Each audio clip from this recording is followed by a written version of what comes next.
Para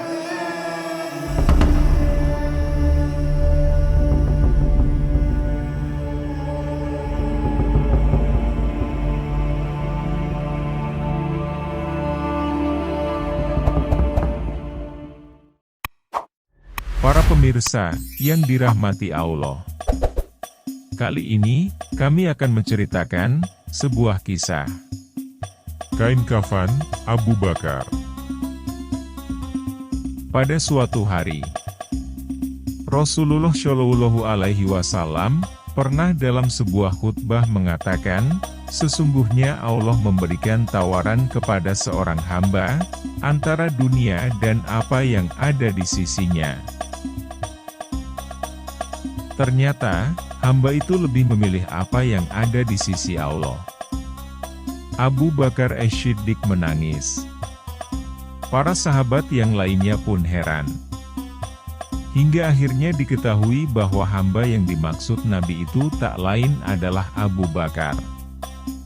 Mereka memang mengakui keutamaan pribadi sahabat yang juga mertua Rasulullah itu.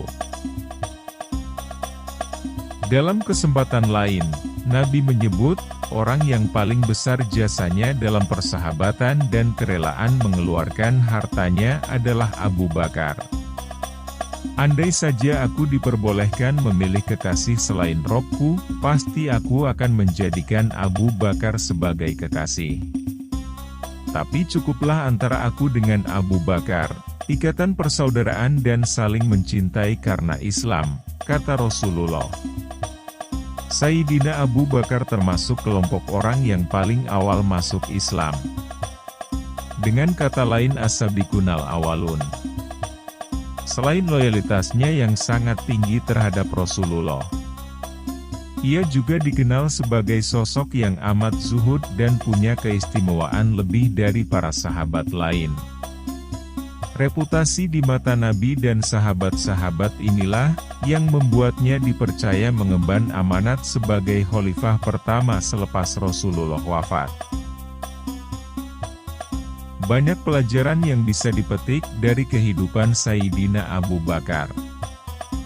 Baik melalui keteladanannya, atau petuah-petuah yang disampaikannya. Salah satu yang bisa ditimba adalah cerita tentang saat-saat beliau menjelang wafat. Seperti ditulis dalam kitab Anisul Mukminin karya Syafuq Al-Mukhtar. Suatu hari, Sayyidah Aisyah, putri beliau yang juga istri Rasulullah, datang kepada Abu Bakar yang kala itu sedang sakit.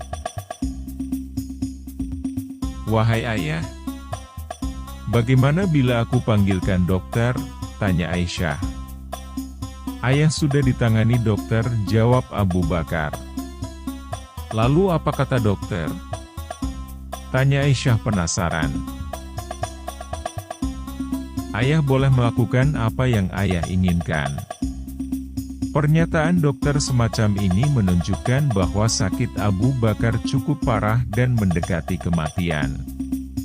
"Dengan kain mana aku nanti mengafani jenazah ayah?" "Dengan baju yang biasa aku pakai saat makmum sholat bersama Rasulullah." "Baju itu sudah usang," kata Aisyah. "Apa tidak sebaiknya aku belikan kain kafan yang baru?" tanya Aisyah. Abu Bakar menjawab, "Orang hidup lebih berhak atas sesuatu yang baru ketimbang orang mati." Dialog Aisyah dan Abu Bakar tersebut membuktikan kematangan psikologi mereka dalam menyikapi fenomena kematian. Kematian bukan hal yang menyeramkan.